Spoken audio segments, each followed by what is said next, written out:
Good evening, everybody. This is your captain speaking. Welcome on board First Time Flyers. I'm your pilot, Joe, and I'm here with my co-pilot, Viv. Today we'll be departing for Aeon Flux. Fasten your seatbelts, secure your baggage, and prepare for takeoff. Break meta. It's very warm. We have a window slightly up. British people complaining about heat. Oh, but then I hear the opposite. I'm like, oh, but it's always hot here. And then I hear the retort just like, yeah, but we don't have aircon. And it's just like, whoa. It's the same conversation all the time. I know, every single time. I'm gonna be honest. We probably brought it up last time. We definitely did. And I get annoyed at British people when they're like, Americans don't understand British heat. And it's like, oh, fuck off, who gives a shit? Just be sweaty. But the thing is about British people, and we just had this literally before we started recording, we love a moan. We do. We love a moan. We don't want things to change. Will we install aircon? No. Would we want to? Yeah. Yeah. But other people didn't have it in the past. I guess at least in America, they seemingly built into the houses themselves, whereas this, you'd need to actually apply it. Yeah. Also, every single brick retains every single... When I was walking here, I'm not kidding, it was like a botanical garden. Yeah. There was mist. There was. Not from... the mist. Like rising from a river that was clearly heating up. It was boiling. Yeah. So I was seeing creatures. I was seeing prehistoric creatures. Yeah. It was a fun time. Yeah, so we've got the window slightly open, so if you can hear those creatures outside... if you hear the massive mosquitoes. Just enjoy them. But, yeah, it's very sweaty. Yeah, perfect for this sexy, sultry, slow I was sweating. I bet you were. We're recording this episode naked. Oh, yeah. Yeah. And you can't prove we're not. That's true. Yeah. Aeon Flux. Aeon Flux. Yeah, cool. Returning guest, Peter Chung. Peter Chung. You heard that name before. Yeah. But before we get into him, what is your relationship with Aeon Flux? I learned about this when we were looking for episodes to do for MTV. Actually, no. I did learn about it when we were doing the Rugrats episode. Okay, fair. Because also I've seen those clips of, obviously, the eye. Yeah. That's pretty famous. Yeah. But I actually learned what it was. I didn't know it was an actual show. That's fair. I'd never heard of this before until we started doing this season. Yeah, it seems to have been lost to history, except for obviously the massive fans. Yeah. Funny coincidence though is when we started planning the season, the DVD that we have the rip of that we watched the special features for. Yeah, that we purchased the rip of online. No, but genuinely, it popped up on Vinted. Oh, did it? And I wish I'd bought it. Oh, yeah, it did. Yeah. I wish I'd bought it because it sold pretty quickly. Yeah. No, so Or you're going to scalp Aeon Flux DVDs now? Just collect them. I'm a DVD hoarder at this point. Yeah, you've been going apeshit recently. I have. They just fucking Vinted has so many good deals on DVD box sets. But no, I'd never heard of Aeon Flux before, so I was excited to talk about this one. Yeah, it was very interesting. I loved the show. We'll talk about it when it comes up in the history, but I did love that show that we saw. I did as well. Yeah. Before we talk about Aeon Flux, though, we want to talk about where Aeon Flux came from, which is another returning guest, Liquid Television. Liquid Television. We spoke about Liquid Television briefly on the Beavis and Butthead episode, but we didn't go much into the series of Liquid Television as a whole, so just want to give some background information on that. I didn't know it was an actual... I know that sounds kind of strange. I know it's a showcase, but it's an actual show. Yeah, it is a show within it. Mm-hmm. But Liquid Television was created by Jafet Asher, who... had a lot of experience working television before Liquid TV started, about 10 years, and he also works with the BBC. Is he? Yeah, which makes sense actually, because the first season of Liquid Television was a co-production between BBC Two and MTV. Okay. So it aired on BBC Two here. Is there stop mo? I'm assuming there must be stop motion on some Liquid TV shorts. Yeah, probably. Because when I think of British export animation, it's all stop motion. Yeah.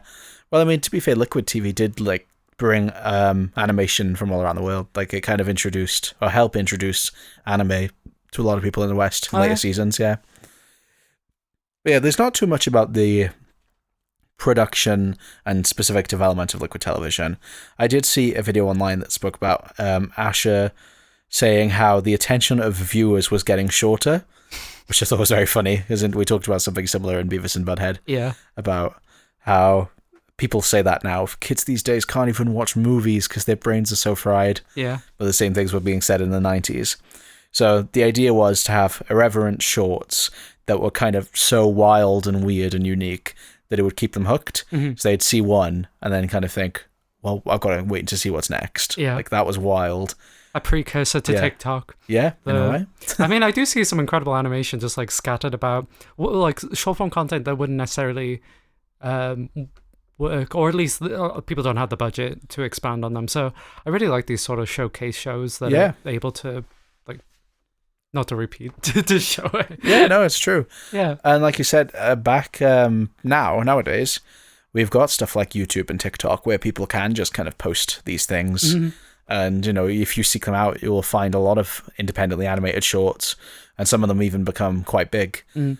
But back then, there wasn't the internet. There wasn't an online culture around them. So they needed to have some way of showing them. Mm. That's why there was also a festival, an animation festival called Spike and Mike's Sick and Twisted Festival of Animation, which started in 1990. Which some people thought was also a bit of an inspiration for Liquid TV. Oh, okay. Where it was a similar sort of thing of showcasing. Was that the one Mike Judge entered? Might be. Because I know he entered something for Beavis and Butthead. It may not have been. There was like a ton of animation festivals at the time. Might be. I'm only thinking because it says Spike and Mike. So it would make sense. I don't think I've got it in my notes. That's fine. I'm probably wrong Beavis anyway. And Butthead. Well, we'll see. Maybe I'll edit it in. I won't edit it in. Many of the animation pieces for Liquid TV came from Art Spiegelman's comic. Oh, really? Yeah. Oh, cool. Yeah, I thought you might like that. I recognize the name. Mouse. Yeah. The comic you nick, and I'm never getting back. No, I'll read it one day. Cool. Is that on my shelf? Yeah, it is. I can see it. Well, if you're ever in the Holocaust mood. Yeah. Maybe Garen should read Mouse. Actually, he's more nuclear war. Yeah. Yeah, rather than Holocaust. But then Holocaust is like, that's where it all started. Nuclear Holocaust? Yeah. Right. He's got my copy of V for Vendetta, but I did give it to him. Oh, no! fair. He got my copy of Watchmen. Oh, yeah, he has Nuclear got your copy Holocaust. Yes. Dr. Manhattan. Dr. Manhattan, penis. Penis, blue penis. Blue penis. Yes. There's a blue guy looking feet in this. There is. Love that bit. Yeah, so the first episode of Liquid Television aired June 2nd, 1991, and it featured Aeon Flux. So Aeon Flux was in the first episode. The last episode was January 1st, 1995, but it did get brought back for another season, in season 4, in 2014, which is just on MTV's YouTube. Oh, cool. Yeah.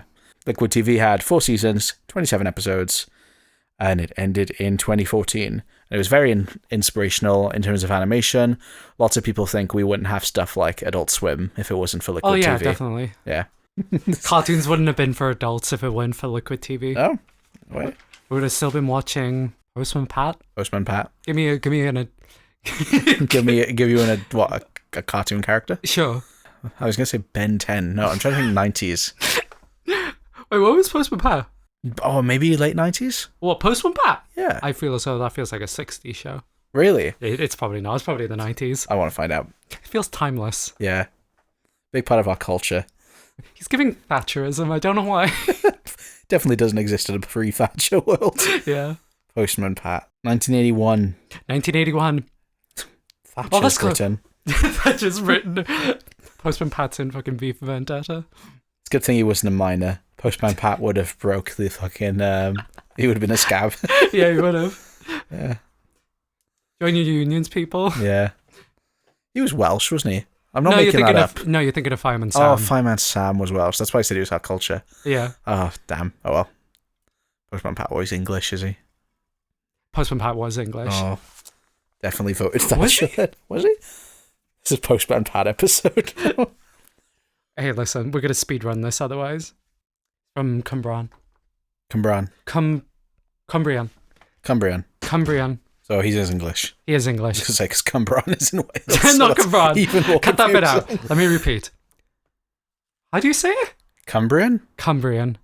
I don't know. I don't know if that's right, how they say it. It's like in the Lake District. Ah, okay.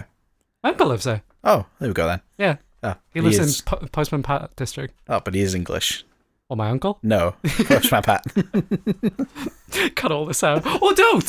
Who No, cares? leave it in. Maybe. I don't know. I think it's funny. Also, Liquid TV, because it used licensed music, the full episodes have never been re-aired. Oh, really? Yeah. That makes sense. But, Many such cases for MTV shows. Either they take out the music entirely, yeah, exactly. or And they to just don't air it. Yeah, and to be fair, the shows that were shown on it that became popular still exist. Obviously, Beavis and Butthead, Aeon Flux, many others would go on to have a life outside of Liquid television, which is what we're going to be talking about next. So, in the 90s, MTV was expanding and moving away from music, leading to the creation of Liquid television. And there was a man called Peter Chung who was approached to create a series of shorts for Liquid television. And he found inspiration from a show that he was currently working on that we've already mentioned. If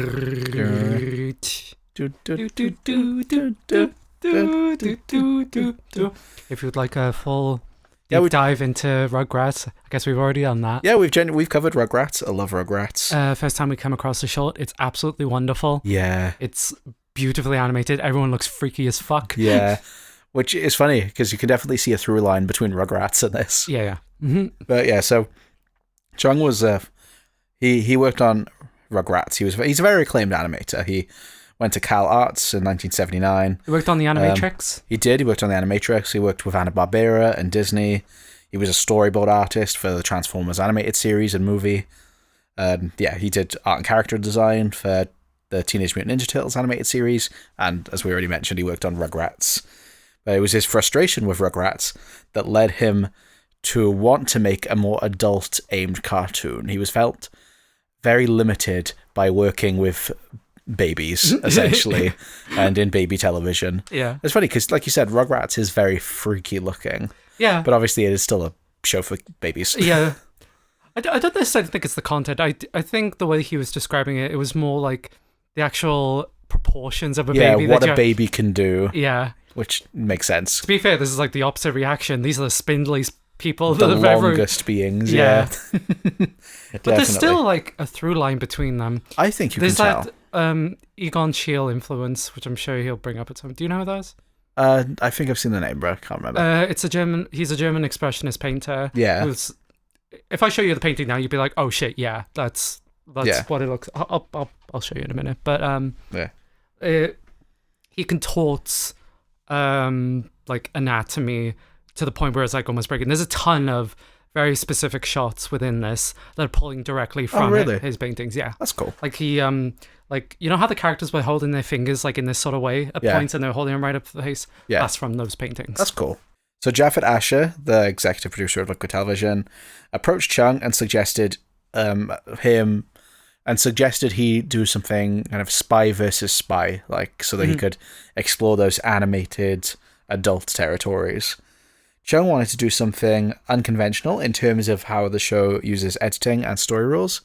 Oh, I can see the influence, yeah.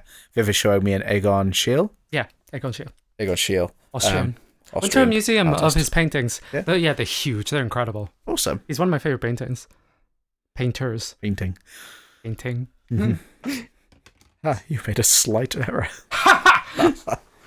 So Chung wanted to do something unconventional in terms of the show's editing and story rules.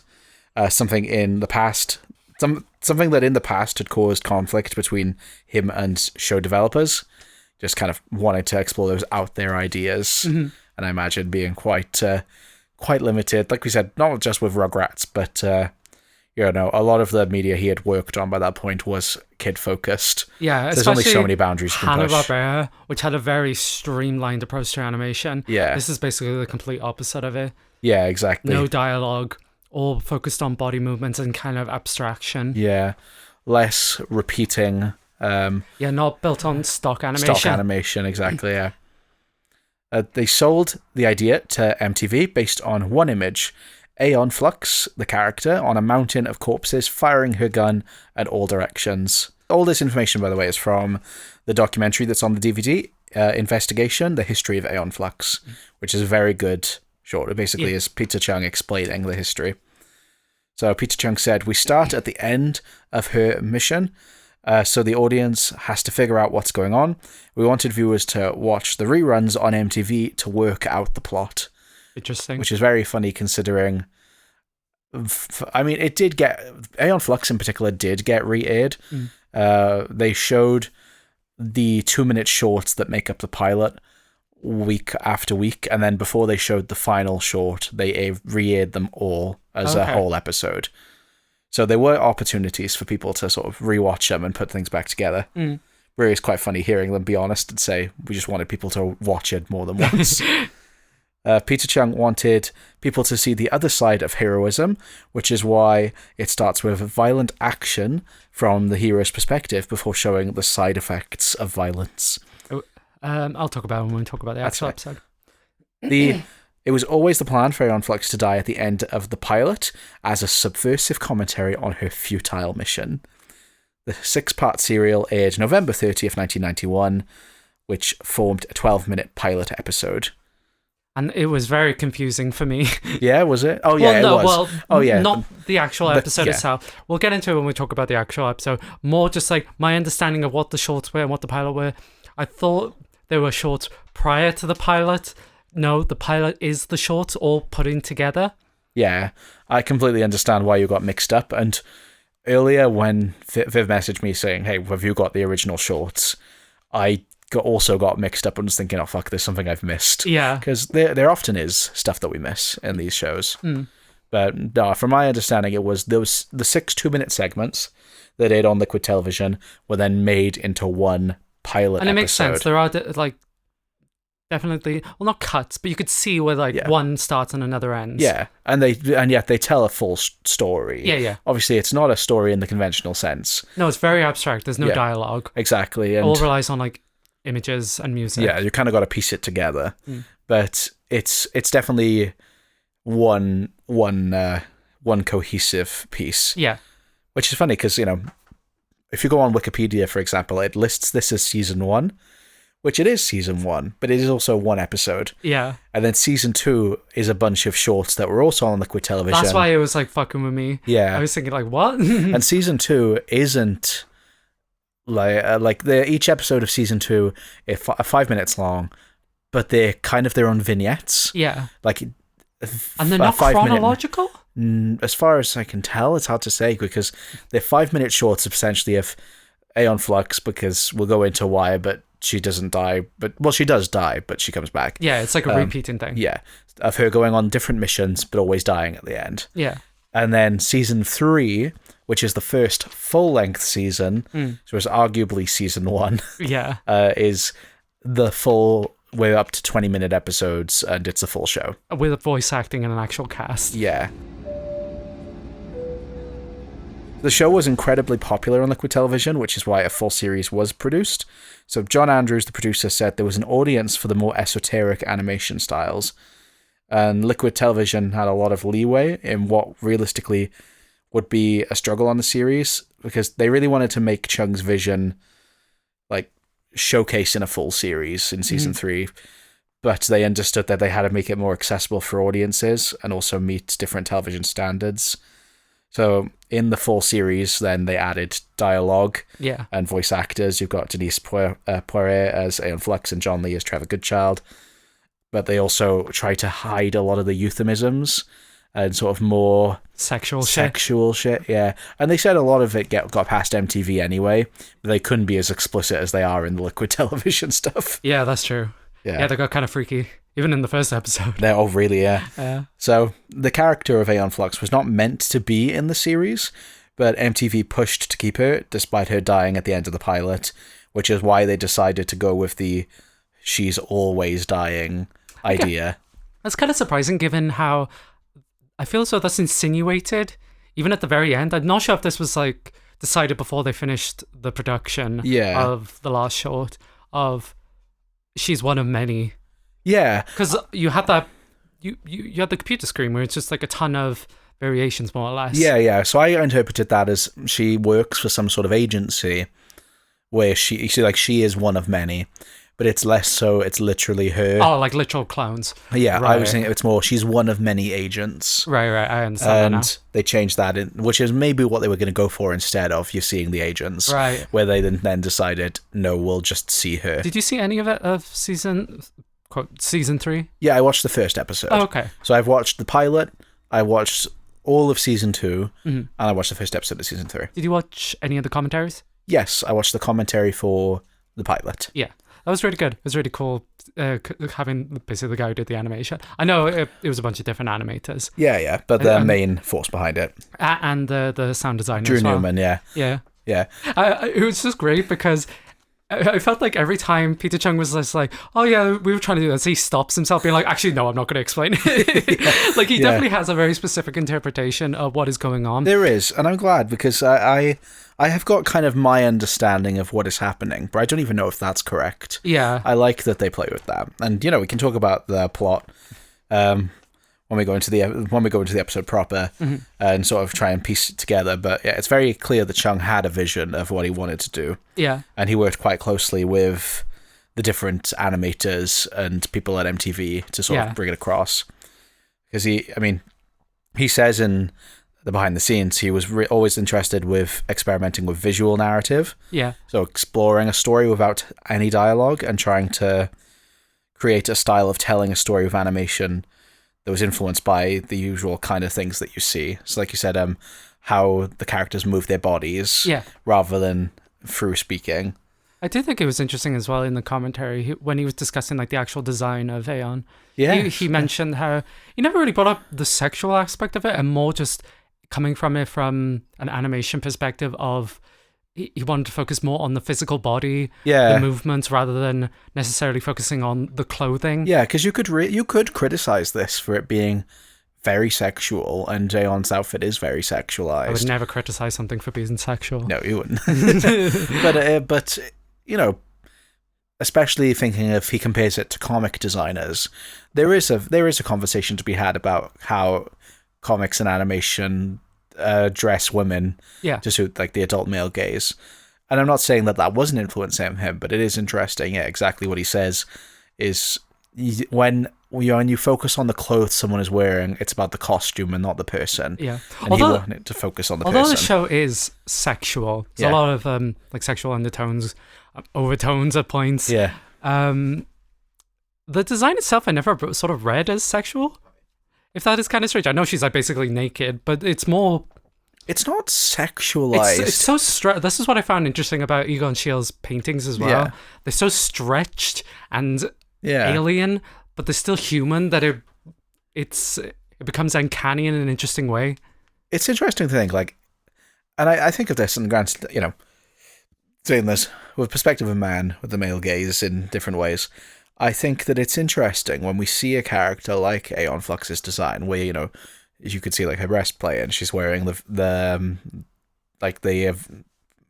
groin cover, for lack of a better term. Yeah, that's very revealing, and it makes you think. Is it sexualized, or do we just inherently see women's bodies as sexual? Yeah.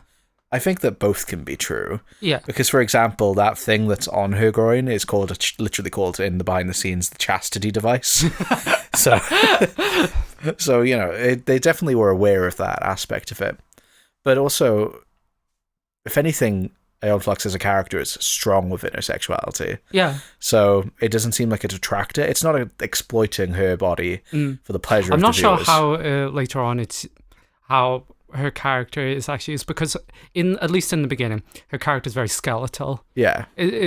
She's more of like a stand-in, like an archetype, more or less. All these characters are really, they don't have any dialogue. No, exactly. You've got the stereotypical action hero. Yeah. So it's very, I don't know, it reads like, it's like reading semiotics or something. Yeah. Like you're just reading the symbols of what is in front of you, which is so interesting.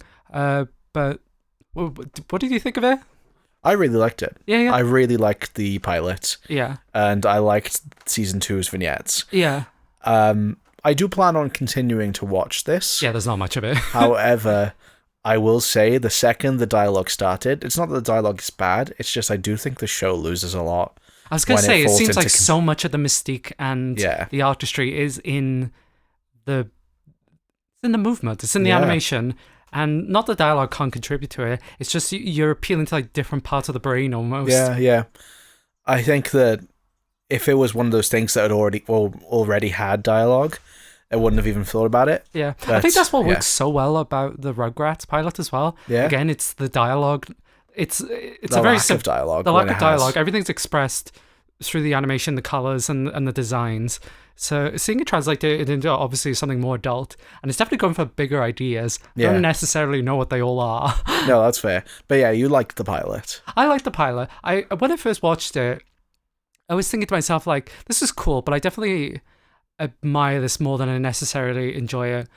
But then I watched it for a second time, and it did grow on me again. So I could see like me going back to this, and like genuinely growing to love this. Yeah, I can completely understand why it's got such a following it does. But it'd be interesting for me to continue watching season 3 and see if my opinion changes as I get used to the dialogue. Yeah. Or see how the story that they were telling required dialogue. Do you know what it was also kind of giving me a little bit? It's giving those early Newgrounds, like animations, which again, they more often than not didn't have any dialogue, and they often focused on action. I wouldn't be surprised if this was like a huge influence on a ton of them. Yeah, I wouldn't be surprised either. Yeah, but there's like a ton of artistry in this, and there are some big ideas, obviously, about perspective and violence and sex. Yeah, and the interlinkedness of them all. Yeah. I like the use of surrealism at points. Like, for instance, there's only like one or two I can really think of off the top of my head, at least in the pilot. Like like when the soldier that's just been killed and he sees like the boat. Yeah. Or something. It's like moments just before death. There's like a moment of abstraction. Yeah. Like with a grenade. Like it turns into a fish or something. something. Something like that, yeah. Yeah, it's very strange. I don't know what it means, but I think it works really well. Yeah, I definitely agree. I think this works really well. And, it's very stylish. Like Beavis and Butthead, you can tell that Liquid Animation really wanted to put forward these unique looking shows. Yeah. Yeah, I could see this like being really attention grabbing if you're, say, flicking through the channels in the 90s. Yeah, exactly. And, you said about Egon Schiele being an inspiration, but yeah, Chung did list a bunch of visual inspirations. So, Hergé, Linné Clay, and Moebius as well, if you're familiar with any of them. Moebius? Moebius.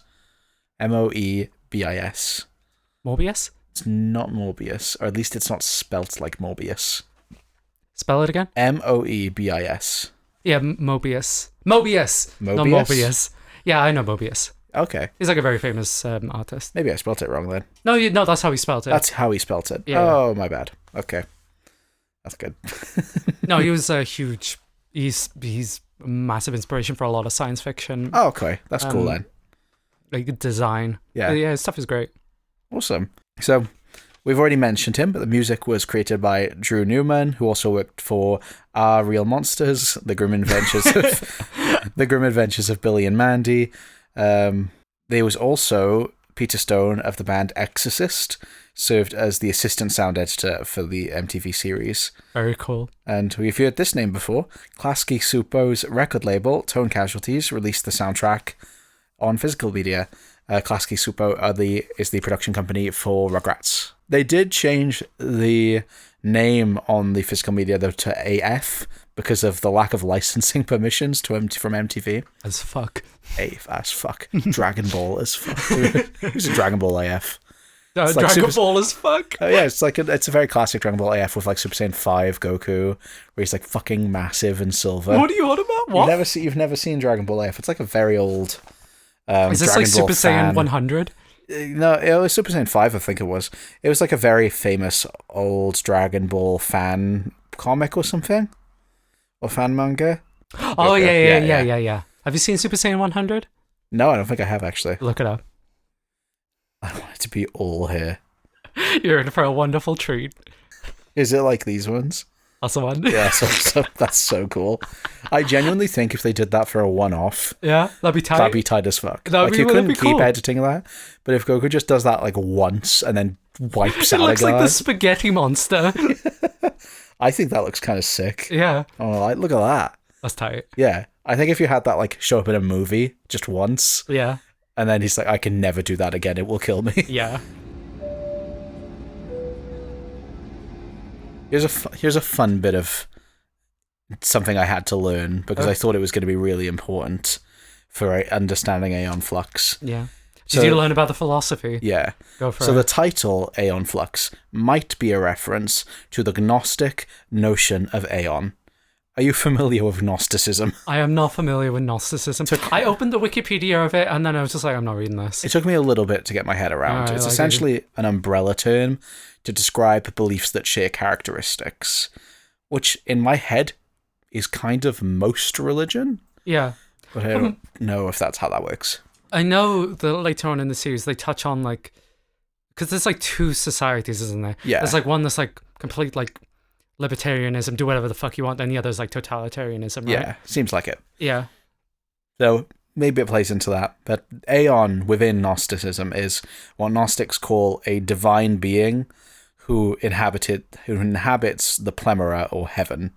So, like, the idea of the Trinity or the angels. Okay. So an Aeon is just like a divine being. Okay. Which I think kind of makes sense with this like spy who cannot die or reincarnates. But Peter Chung did just say the name was a star and just eventually kept. So I thought the name was cool. This is why sometimes this is why sometimes creators just shouldn't explain it works. Yeah. I think it's fine. I like hearing when sometimes whenever creators are like, yeah, I was just making shit up. I mean, I think of that as a writer. The amount of times I'm like, oh, what name should I pick? Let me look at different name meanings. Then there's other names where I'm just like, just fucking, I don't know, Ben. Ben 10. Ben 10. No, whoever came up with Ben 10 was cooking. Yeah, that's true. And then was like, I need a bad guy enemy. What should we do? Kevin 11? Holy shit. I want to do Ben 10 one day. We'll do Ben 10. Cartoon Network, yeah. Yeah. Oh my god, I'd love Ben 10. But anyway, so the pilot of Aeon Flux aired from June 2nd to June 30th, 1991, written and directed by Peter Chung, with music by Drew Newman. So we got 5 little shorts. Well, not 5, sorry. So we got 6 shorts. First one's pretty simple. It's all the shootout, all the guns. Yeah. And then the second one is when they flip the genre on their head. It's like, oh my god, they're people. They die. But they also have a disease? Yeah, okay, so let's rather than go through the shot, let's try and understand the plot. Okay, so she runs through, she kills everyone. Yeah. But they have this disease, which is explained later on because they watch a broadcast. Yeah, there is a disease. The guy who's speaking in the broadcast is Drew Newman. Yes, it is. He just made up gibberish. I think that's so cute. Yeah. But yeah, there's some sort of disease happening spread by bugs. Yeah. And Trevor Goodchild, who's the baddie in this, who's at the end, he's the guy at the end, who opened up his finger, to get the bug, to get like the bug juice out or something, to put it on his crackers. Yeah, for some fucking reason. That was the weirdest bit to me. That was so strange. I was like, what the fuck is he doing? Like, I had to rewatch it because I was I could not wrap my head around it. Like, I even just in my notes, because I write down what's happening just to jog my memory. Yeah. I was just like, stabs finger on cracker. It's just, I don't know. Okay, so there's this disease going on. And what I assume is happening is that they have the cure. Yes. That is why he has a mark on his shoulder, right? And absolutely. The person he is making out with, I assume, is like doing it so that she can get the cure. Yeah. And Aeon is trying to steal it. Yeah. Or at one point they did? What was that container they had That earlier? was the cure from what I could understand. Right, okay. Yeah. My thought was, and I don't think this is right actually, is what I think is happening, but this wasn't my initial thought, but what's closer to the actual plot is that they have the cure and maybe they were keeping it for the elites. Yes, that's the kind of, I mean, they were literally at the top of the tower, interpreting images. Exactly. And then Aeon Flux tried to steal it, and instead they were like, oh, we'll use the cure to get political power. And so it's like, oh, bless this guy, he gave us the cure, let's put his face on statues and make him the leader. Yeah. But I kind of took that one step further and thought, hang on, because Trevor has like the bug juice in him or something. Yeah. Did they make the disease? I assume to sell the cure? Yeah. That's what I kind of thought. And that's because the soldiers themselves, they were infected to begin with? They were infected. Yeah. Yeah. So, yeah, it's sort of maybe it's like a narrative of controlling the masses more or less. Yeah. Through,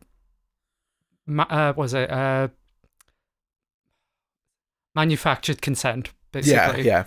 Which, honestly, having seen the first episode of season 3, that's very similar to what does happen. Basically, Trevor is in charge, and there's a lot of talking about how he manipulates the media Yeah. and frames things in a certain way to make himself look good. Yeah. So I can definitely see that. I don't know whether it was the intention of just they have the cure or whether they created the disease in the first place. Yeah. But I definitely think it's them using the cure to get power, essentially. Yeah. Political power.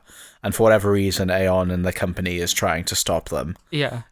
Probably to get the cure and to redistribute it fairly. Peter Chung mentioned something to do with an inevitability Yeah, occurring with this. I'm not sure what he's meaning with that. I didn't really pick up on that. Did you? I thought that he meant particularly with her death of just kind of like fighting a battle that you can't win. Right. So she mows down all these people.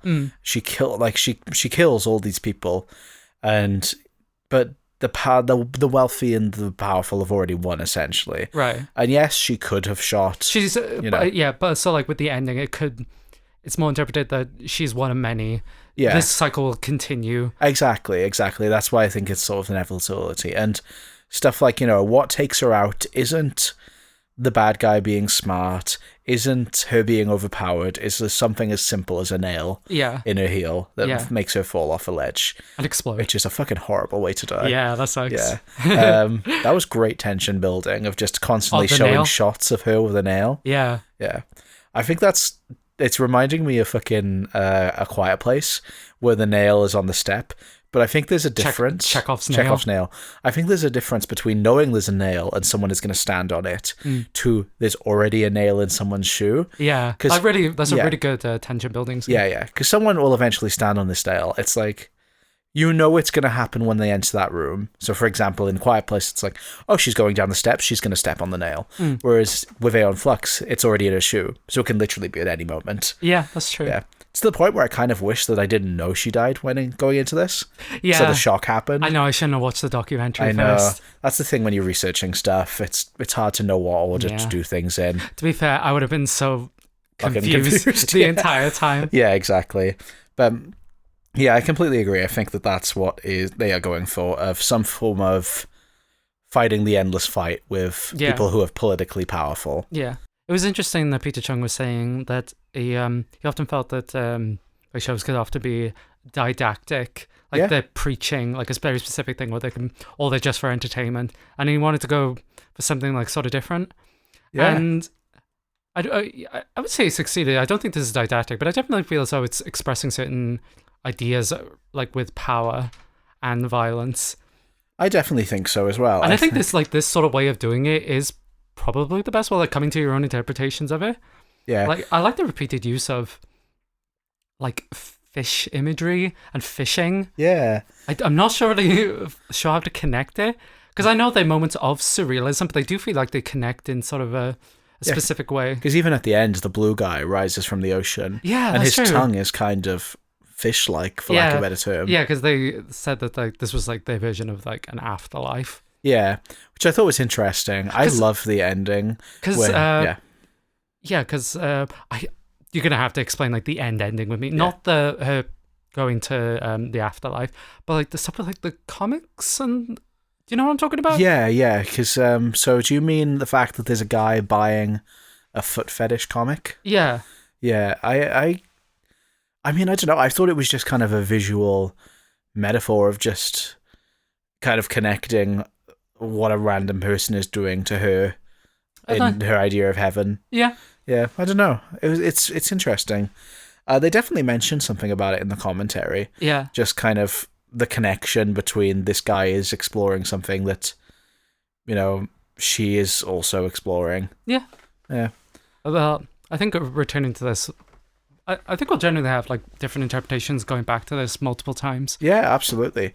I think it's really interesting going back to the 90s and seeing something when, foot fetishes have been memed on quite a lot. Yeah. And seeing something so explicit in animation. Yeah. Just like this guy's licking her feet. Yeah. And, it's very sexual, but it's in a way that, it's empowering to her that her idea of heaven is this. It's like a worshipping thing. Yeah. Yeah. That's another thing as well with religion, isn't it? A lot of it to do with feet, washing someone's feet. Yeah. It's all in the Bible. Yeah. So the fact that if she's seen as some sort of divine being. Yeah, like what she did was a sacrifice. Yeah. it felt like a greater good almost. Yeah, and she goes to her Maybe sort of maybe idea the of ending of heaven. her being turned into a... Was it her being... Was the comic that he was purchasing? That wasn't literally of... No, I didn't think that was of her. Not what she did, but like, did we see anything of what was in the comic? No, I don't remember. thought we just saw the cover. Okay, because like maybe you could just interpret like the visions of the afterlife being from that comic. Maybe. I'd have to rewatch it again. I would have to watch it again to see, especially with the commentary. I thought it was more just in a sense of a connecting metaphor. Okay. So, sort of almost humanizing her. This thing that this random guy is into, into feet, is something that the super spy was also into. Yeah, that's true. Yeah. But I love the magical girl transformation she does. Yeah, that was at awesome. The end. Yeah. Fucking Sailor Moon it. Yeah, just to go get her feet licked. Yeah. I want my feet licked. My feet licked. A lot of foot licking in TV. But in this case, it makes sense. Yeah? Yeah. Do you not think it made sense in the Super Mario Bros. Super Show? Not necessarily. I didn't think it made sense, but also... But did you not see the Christ metaphor within Bowser? Hey, Bowser, kind of a divine being, in a way. A king, a monarch. One of you will betray me. Bowser Jr. Oh, someone's made that. It's fucking Bowser. Yeah, he has like 7 sons, doesn't he? Yeah, Bowser Jr. and like the other Koopa kids on the fucking... Not the round table, that's Arthur. The Last Supper. Yeah. Yeah, if someone hasn't made that, please someone with art skills make that. Yeah. That's like very easy Mario merch there. Yeah. Yeah. Sacrilegious, maybe? Probably. No. Yeah. No, it's not. Nah. Oh. It's not enough, there's not enough children now. There's only 7 of them. Yeah. I think, or 8, including Bowser Jr. Yeah. Mario, Peach, Luigi, and Daisy are also there. They're just there. They're just there. They play tennis together. They hang out. Yeah. Yeah. I like the interpretation of Mario, It's the one play. from 3. Yeah, it's a play. I think that's cute. I think that's really cute. Yeah, I don't like things being dreams. I do like things being dreams. I just hate that interpretation to lazily wrap up, or rather than viewing as sort of dreamlike in that there's a lot of symbols playing and how they sort of interlink.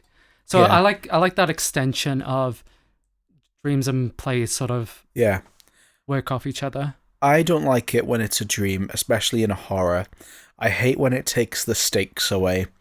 It'd be as if at the end of the Aeon Flux pilot, she fell, hit the floor, and it was a dream. And it's like, oh well, why did I care the whole time then?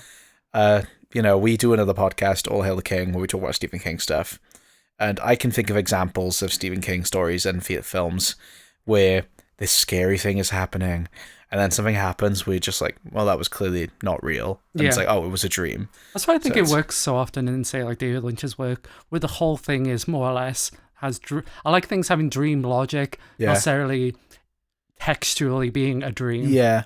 Like this, I feel, has almost dream logic in a way. Yeah, the way that they move is very dreamlike. Yeah. The idea of sort of, this is how I run in my dreams. The episodic nature of it. Yeah.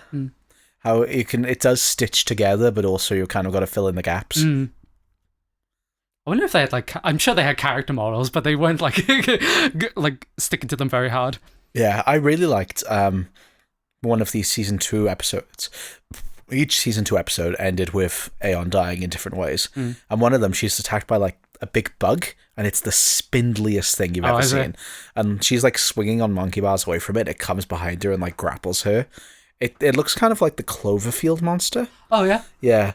But it's really cool. Just its proportions. I saw the one with the train plane thing. Oh yeah, that was pretty cool. That's the most famous one, I feel. The shot of inside the mouth has been referenced in so many things. Yeah, that was cool. And the way they put that, they open the tufts with the so tongue. Cool. Yeah. Again, it's the graphicness of it. I think that we find, speaking for both of us, find sort of how sexualized imagery is used in media really interesting and effective. Yeah. Especially now, we've spoken multiple times. It's like the body, literally, I feel as though the way they use it, it's like the politicization of the body. They're literally using it for sabotage. They're not making out for themselves, they're making out for a political purpose. Yeah, exactly. Or even just the idea of bodies as weapons. Yeah, exactly. Her heaven is her body being pleasured. Yeah. Because did she really have dominion over her own body when she was alive? Yeah. We don't know anything about... At least in the first episode. Yeah, exactly. Because I know she doesn't really work for an organization later on, does she? I only watched the first episode, so I have to see in terms of the season 3. But yeah, in the first episode, when you don't know anything about her, you don't know if she's on this mission by choice. Yeah. Maybe this isn't what she wants to do, and she doesn't have her own autonomy. Mm. And, do the soldiers have their own autonomy, the ones that she kill? Are they only a part of... Yeah, it's quite ambiguous, because you could sort of view it as they're under the control of, say, the disease that has been manufactured. But there is, like, humanity within them still. Especially from, like, because, like, you get that shot of, like, someone laying, like, their head on the gun. Yeah, someone's elevating someone's head so they can die, and they take their mask off. Yeah, and then they put them on a gun, so they're, like, I don't really know how to interpret that image, really, where it's like they're firing with, like, a hook on the side. Yeah, I know what you mean. Yeah. It's almost like, they're giving peace in death, but by violence. Yeah. I mean... Peter Chung, I didn't think of this, but Peter Chung said with that specific character, it's as if they're smiling while they're dying. Yeah. And I didn't think it necessarily looked like that, but he did. Yeah. No, it's very ambiguous face to portray. Yeah. And like we said, who knows, maybe this disease and how it works, maybe they've been told they'll only get the cure if they work for this army. Who knows? That's the thing. I love it when things leave everything up to interpretation. Yeah. There's a lot of discussion in media, especially nowadays. Well, I say especially nowadays, it's probably always been around, of what is the correct interpretation of things, or, oh, this wasn't explained, or what about this? They never talked about this. Yeah, it's so fresh, leaving so much to your interpretation. And I can understand people finding it kind of frustrating. And I do find it kind of annoying when people frame it as being lazy. Like they didn't want to explain rather than... It was a choice not to. Yeah, like people should be more confident and let people discover things for themselves. Yeah, I really don't like it when things get over-explained, even if I don't understand them. Yeah. I would much rather not understand something and have to think about it than have something spelled out for me. The amount of books that I've liked, I can't think of any specific ones, but books in particular, where I've been reading it and thinking, oh, I'm really into this. And then all of a sudden it's, oh, and this is exactly what's happening. It's like, oh, well, I'm less into it now. Yeah. It's kind of that Netflix mode of the characters have to explain multiple times what is happening for the people who aren't really paying attention. The show rewards your full attention. It's not long. You can't rely on it being a second screen show because it's all visual. Yeah. I'm guilty of having second screening shows before, and there are some shows where I'll just be like, well, I fucking can't because I need to see what's happening. Yeah. I think that's what really benefits from, say, watching foreign films a lot of time. Yeah. It can be frustrating if, say, you want to eat something whilst watching it, but I do feel as though you get a more rewarding experience. Absolutely. I think personally on my level, I don't like second screening things. It's more of the depressing fact of I feel as though I have very little free time, and I'm saying that I actually have a fair bit of free time compared to some people. So, but I didn't used to. When I first started my work as a teacher, I had very little free time. I was working pretty much every day of the week. Essentially, yes, I would min-max. I would play video games while watching TV and films, and I think it's just kind of got burned into me. But I do, when I stop and make myself watch something without engaging in additional stimulus, it definitely feels more engaging. Yeah. And it's bad, but I can kind of agree with Peter Chung, or not Peter Chung, but Jafet Asher's opinion on attention spans. Watching the shorts, I was really engaged. And then in season 3, when it went for more of a long form media, I was kind of losing interest a little bit with the more dialogue. That isn't necessarily because it's longer form and that. It's I'm not talking about the quality show. I haven't seen season 3. But it is a different beast, so it can take adjusting. Well, exactly. And it doesn't, again, I'm not saying I didn't like it. I still liked the animation. It's more, it did feel different. So it did kind of throw me off, where I was thinking, oh, this is a lot of dialogue. I could be doing something else while listening. Yeah. Which isn't There is great. like a natural part of a lot of people's in brains is just like, oh, I could piece together the narrative just through the dialogue. Yeah. Not through the visuals a lot of the time. Which, it's a shame, I'm definitely going to try and do less of that as time goes on, and more I'm going to try and full-ass media rather than half-assing two things. Awesome. You know. But yeah, I definitely plan on continuing to watch this. Maybe not immediately, but maybe over the summer now when I'm not in work and I need something to check on. You know, it's very short. Yeah. Yeah. I mean, I've already seen most of it. It's just like 9 more episodes, 20 minutes each. Yeah. Also, we haven't mentioned the movie. There's a movie. There's a movie with Charlize Theron. Yeah. Yeah. There's also a video game of the movie. Yeah, the movie's apparently not very good. Awesome. And none of the people who worked on the show worked on the movie. Of course. Yeah.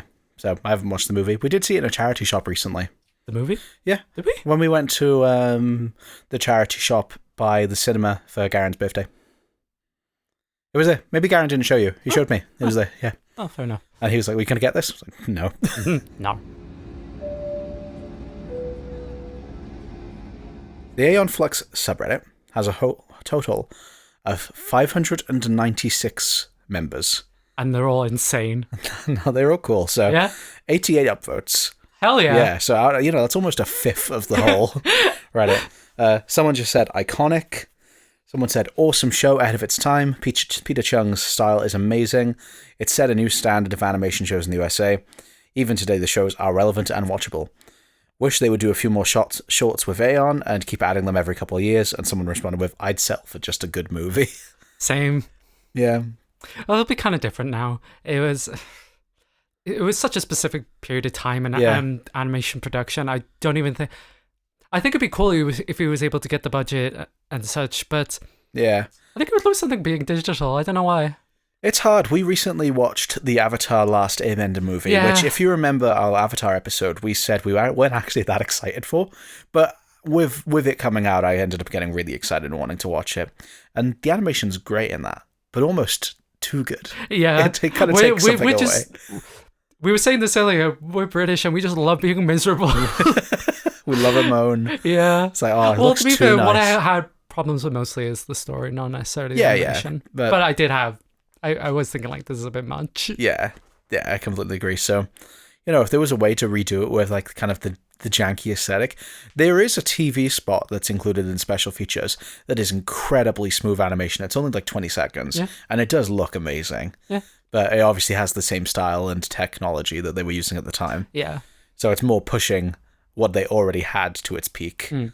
And, I'm sure Peter Chung would still be able to pull it off, but like you said, it wasn't the only animator. There were other animators. Yeah. And you get cases like the one with the current conversation around Shrek, where it's just, why is it animated differently?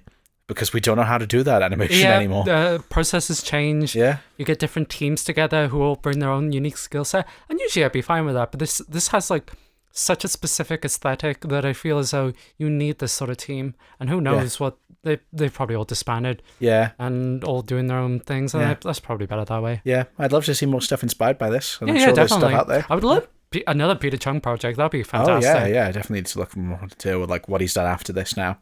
That we sort of explored this early part of his career with this and Rugrats. Yeah, someone said the Liquid TV pilot used action and gestures alone to tell a story. It's rare for a thing to create such a memorable cast and setting without a word of exposition.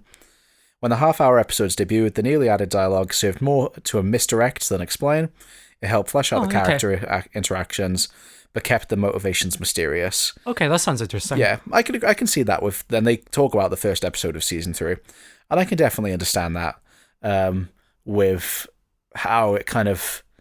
A lot of it is about manipulation and how speech can be manipulated. Well, that sounds like interesting. that.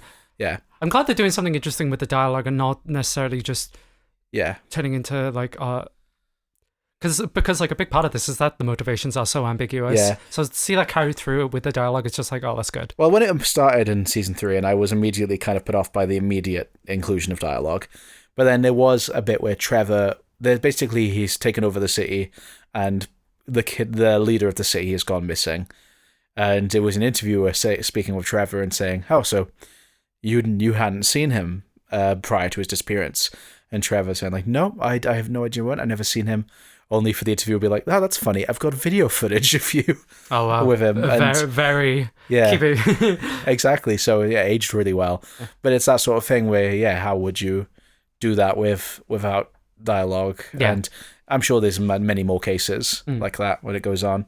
Maybe we do need an Aeon Flux movie. Maybe. This time it's about Donald Trump. I can't do a Trump impression. Okay. I'm not going to try. At least you're honest. Yeah. Everyone else can. If you want to hear a Trump impression, just do one yourself. They also said, and having the show dominated by a deadly half-dressed seductress was pretty cool too. Yeah, that's pretty tight. Yeah, pretty tight. Seeing the show on MTV's Liquid Television was definitely an eye-opener. It was a bold and unique for my preteen mind, and having a female action spy who was provocatively dressed and strangely silent straight up blew up armies of baddies in intensive ways. Armies of baddies. Armies of baddies. That's it, well. Cool-looking violence and sexual tension sums up the experience of watching the 6 shorts, but it was at times very funny too. I think they hold up to this day. Aeon Flux stood firmly in its campiness of heavy metal and sci-fi novels, with some obvious... Oh yeah, that's true. I don't know if you mentioned it specifically, or maybe it was one of the artists you mentioned, but I got a lot of... you know the movie Heavy Metal? It's like an animated movie. It's like an anthology animated movie. Oh, I do know this. Yeah. I was getting a lot of that vibes. I don't know if that was on purpose or not. Maybe. It's interesting that someone else has mentioned it as well. So it might be. They said at the time there was no other experience like it. The movie is Aeon in name only. I haven't played the video game beyond the first level, so I can't touch that. But the show was ahead of its time. Yeah, it's fair. Got 2 more. We got 7 comments, but the people who commented gave a lot of interesting takes. Yeah, considering we've been on subreddits with way more people and like less comments. But my husband and I love the shorts because outside of plop there is no dialogue. While I love every episode and remember staying up to watch them all, my favorite episode is Phantophobia. From "Are you ready for the action now, Danger Boy?" to her car and C-section to the weird to the weird across the fence stuff between Aeon and Trevor. Then finally Sybil getting her legs caught and severed by the equipment she had built to work on for her first surgery in the medical parts facility Aeon was bombing at the beginning of the episode. That's crazy. Is that season 3? Yeah, it must be it. For me, I remember watching MTV Liquid TV as a young kid. The pilot episode was a fantastic pinnacle of the series. I found myself rewatching them constantly and analysing the philosophical undertones. Gravity, for example, if she had her own focused, immediate situation instead of the soldiers trying to haul up that mysterious object, she might have actually saved herself. What's the saying? Curiosity killed the cat. And there's also Leisure, which is someone who's always better than you. I don't think you watched those ones. No, I only watched Gravity. Yeah. Leisure is kind of, there's another spy, essentially. Okay. You're kind of playing with. It's the ability to project your own personal interpretation onto these shorts that completely captivate me as a young kid. They prove that animation is far more powerful than just funny or visual cool imagery. It's a powerful medium for conveying profound and thought-provoking meaning. So yeah, I completely agree with that. Yeah. That was a nice interpretation. Thank you for everyone who commented. You're all cool. Genuinely, I think it's awesome to be in this niche interest. Yeah. Yeah. Yeah, I can see being absolutely adoring this. Yeah. It's very cool, very of its time in the best possible way. Yeah, if I see this physically on Vinted again or just out and about somewhere, I definitely pick it up. Yeah, totes. I think it's awesome. And I think it's very striking, and I'm glad that we checked it out for this episode. Yeah. But now we're done. We've only got 1 episode left of MTV. Yeah. We're doing Catfish. Hey, there's interesting stuff to talk about Catfish. We're going back to the reality TV. Yeah, we're jumping forward quite a bit. We're going to the 2010s. Is it 2010s? It surprised me. When did the movie come out? 2008? Something like that? Earlier, 2000s. But we're jumping out of the 90s for the first time. Well, there we are then. So, yeah, join us next week for that. The end of a season. Yeah. If you like this episode, if you're on Spotify or Apple Music, you can give us a 5-star rating, or on YouTube, you can just give us a like. If you like this podcast, you can find us on Instagram and TikTok at firsttimeflyerspodcast, where we post memes and you can leave comments and suggestions and keep up to date. We're also on YouTube at Pod One Out Studios, where you can find our other podcast, All Hail the King, where we talk about Stephen King adaptations with our friend Garen. At the minute, by the time you're listening to this, we're in between covering the different adaptations of The Stand. Yeah, if you like standing. If you like standing, we got a big season of The Stand coming up. Different stand-based media. Yeah. Yeah. If you've got any suggestions or any thoughts, you can email us at firsttimeflyerspodcast@gmail.com. Just send us anything. Yeah, if you liked anything we talked about previously or want us to talk about something in the future, go ahead. I'll say this. I was going to say this next week, but we're actually going to... our 1 year anniversary is coming up, and we're going to be doing a special little celebration for that. So if you've got anything you want us to read out on that episode, whether it's just be saying hi or letting us know what your first episode was or anything like that, just send us an email. Yeah. Yeah. What's your favourite Aeon Flux quote? Plop. Plop. I do like the way she says it. Plop. Plop. Did she say that? Yeah. In the pilot? No, I think in one of the shorts. Oh, okay. She says plop while dropping a little bomb. Plop. Plop. Very sexually. Very sexually. I wish she never spoke. That's how I like my women. Silent. Cabin crew, prepare for landing. Thank you for flying with us today. We hope you have a pleasant rest of your journey and you join us next week when we depart for Catfish.